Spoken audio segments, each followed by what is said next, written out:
Hi, guys. Thanks for joining. I'm Amanda Armagast. And I'm Dr. Abbasi. We started actually today for a different kind of podcast, Amanda. Yeah, and we came across some technical difficulties. They're solved now, and we're on to our next topic. So we spent 2 hours now to solve those problems and organize our podcast room. But our last podcast was a enormous failure. What happened? I don't know what happened.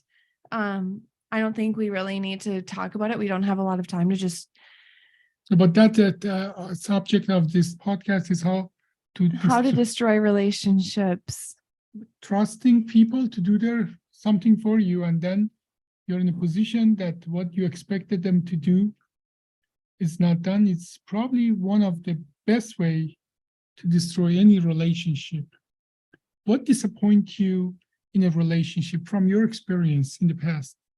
What have been things that have destroyed relationship for you? I think one of the biggest things that destroys relationships for me is communication issues. So whether it's lack of communication or false communication, I think a lot of times in relationships, people will be afraid to tell somebody something. And instead of overcoming that fear and just telling that person, they either hide it or lie about it. Yeah. So to me, that is the number one worst thing in a relationship. I think what it has been for me truly a point that a relationship was destroyed is that I trust people and they abuse my trust. And often I hear I didn't do it on purpose. Even sometimes that if the end result, it doesn't really matter for the end result, if they did it on purpose, if there was an intention to abuse my trust or not. So in a relationship, results mean more to you than intent. Well, the results is definitely more important to me than intent, because I give everybody credit that nobody means harm purposefully. Mm-hmm. And in any relationship you build up credit with somebody. Now it's almost like a bank. Maybe it's a cold way to look at it. Well, no, a lot of people actually look at relationships as gas tanks. Yeah. So you can't run if your gas tank is on empty, and you need to constantly have your gas tank filled by other people while you're using your gas to fill other people's tanks. Yeah.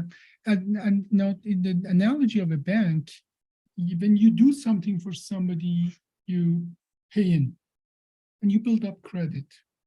And every time you use their resources, then you're taking up credit that you build up. And it's a back and forth in any relationship, but eventually in any relationship, it can be, come in. There's some people in the front. Can you let them in here? Brock and Elena. Or what was your question? Yes. What time? Not sure. Not sure. I just want to know. Yeah. Cut the lights off. Sure. Could you, there are two people. Can you bring them in? Thank you.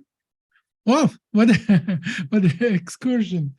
So, when you constantly are drained, your resources, your goodwill is used, but nothing comes back. When somebody constantly is in negative, in debt, I think doesn't matter what kind of relationship it is. It could be a marriage, it could be a friendship, it could be a work relationship. And if you are constantly in debt, that for sure is a situation that destroys any relationship. And most of that is actually is built up mutual trust. So we have to actually stop here. We started late, but I think that's a topic that we should come back to. Yeah, I think we even should talk about it next week. Yes, we should. So for Essence Podcast, a very short podcast about what destroys a relationship. Welcome to our podcast, and we are without technical difficulty, next week we are going to see you and talk about definitely cranial nerves, but as well in a second podcast about essence of life, what destroys a relationship.